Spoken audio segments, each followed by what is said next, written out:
Assalamualaikum warahmatullahi wabarakatuh. Kami dari kelompok 9 akan mempresentasikan hasil kerja dari kelompok kami.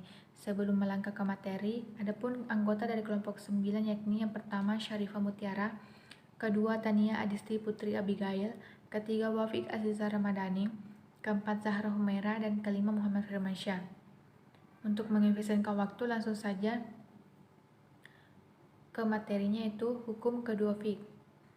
Menyatakan difusi atom pada kedalaman tertentu merupakan fungsi waktu.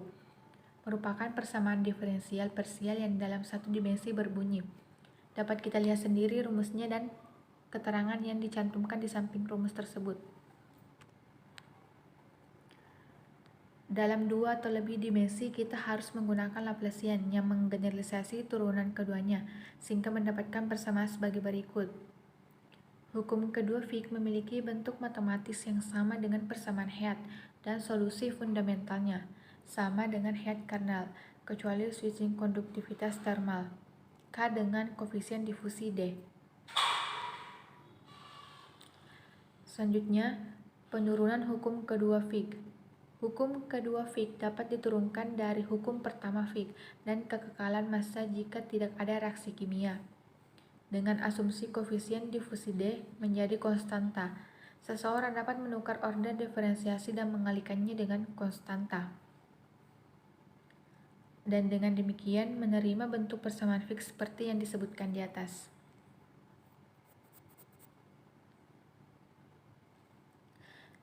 Selanjutnya yang analog dengan persamaan panas, jika koefisien difusi bukan sebuah konstanta, tetapi bergantung pada koordinat dan konsentrasinya. Contoh penting adalah kasus di mana berada pada kondisi tunak, yaitu konsentrasi tidak berubah seiring waktu, sehingga bagian dari persamaan di atas identik dengan nol. Dalam satu dimensi dengan konstanta D, solusi untuk konsentrasi adalah perubahan linear konsentrasi sepanjang X. Dalam dua atau lebih dimensi yang kami peroleh, yaitu dapat kita lihat sendiri pada PPT yang dicantumkan, yang merupakan persamaan Laplace, solusi yang disebut oleh ahli matematika sebagai fungsi harmonik. Kemudian, sumber konsentrasi konstan dan panjang difusi. Adapun kasus sederhana difusi dengan waktu T dalam satu dimensi diambil sebagai sumbu X dari batas yang terletak di posisi X sama dengan 0, di mana konsentrasi dipertahankan pada nilai N0 adalah sebagai berikut. Dapat kita lihat sendiri pada rumus yang tercantum pada PPT. Kemudian di mana ERFC adalah fungsi kesalahan pelengkap. Ini adalah kasus ketika gas korosif berdifusi melalui lapisan oksidatif menuju permukaan logam.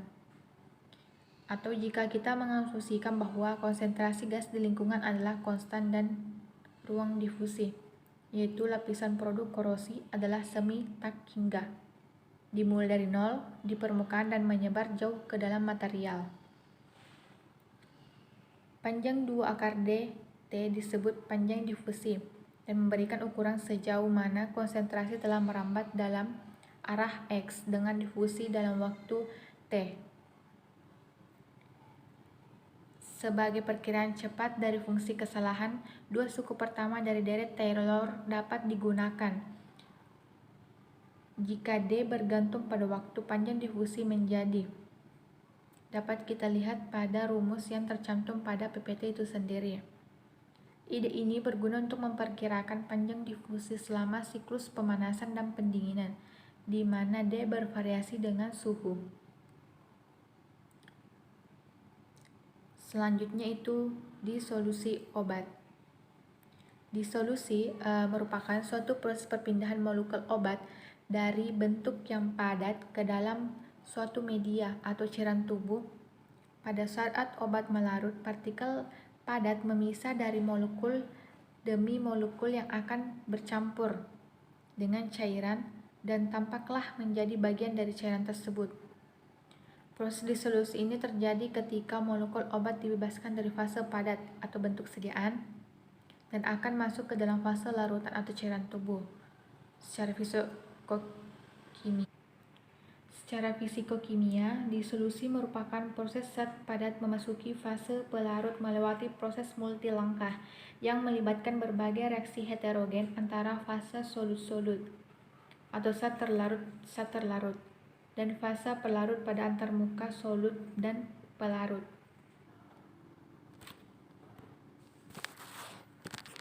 Selanjutnya itu kecepatan disolusi. Pada pelepasan zat aktif dari suatu produk, obat sangat dipengaruhi oleh sifat fisikokimia, zat aktif dan bentuk sediaan. Nah, ketersediaan zat aktif biasanya itu ditetapkan oleh kecepatan pelepasan aktif dari bentuk sediaannya. Biasanya ini ditentukan oleh kecepatan melarutnya dalam media sekelilingnya. Adapun penentuan permukaan kecepatan kelarutan suatu zat padat dilakukan dengan metode. Nah, adapun metode yang terdapat di sini yaitu terdapat dua metode, yakni yang pertama itu metode suspensi bubuk zat padat digunakan atau ditambahkan pada pelarut pada pergantian nama ekstrak terhadap luas permukaan partikelnya. Kemudian metode kedua itu metode permukaan konstan, zat ditambahkan pada suatu wadah yang diketahui luasnya hingga variabel perbedaan luas permukaan efektif dapat dihilangkan. Ya, mungkin hanya itu hasil persentase dari kelompok 9.